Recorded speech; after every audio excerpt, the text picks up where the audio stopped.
السلام علیکم دوستوں، میں عاصم سہیل آپ کی خدمت میں حاضر ہوں۔ امید کرتا ہوں کہ سب دوست خیر خیریت سے ہوں گے۔ اللہ پاک آپ سب کو اپنی حفظ و امان میں رکھے۔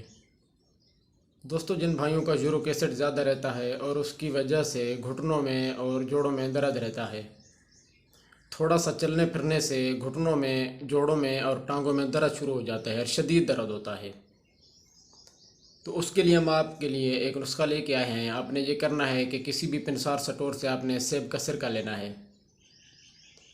ہر کھانے کے بعد 1 گلاس پانی میں 2 چمچ سیب کا سرکہ ملا کے تھوڑا سا ہلا کے اسے پی لینا ہے۔ آپ نے اسے صبح و شام استعمال کرنا ہے۔ تقریباً 7 سے 10 دن استعمال کریں۔ استعمال کرنے سے پہلے بھی یورک ایسڈ کا ٹیسٹ کروانا ہے، اور یہ 10 دن استعمال کریں اور پھر یورک ایسڈ کا ٹیسٹ کروا لیں۔ انشاءاللہ آپ کا یورک ایسڈ جو ہے وہ اس کے استعمال سے نارمل ہو جائے گا۔ اگر آپ چاہتے ہیں کہ میری اس طرح کی ہر آنے والی ویڈیو آپ تک پہنچتی رہے تو میرے چینل کو سبسکرائب کر دیں، لائک کر دیں اور دوستوں کے ساتھ شیئر بھی کر دیں۔ جزاک اللہ خیرہ۔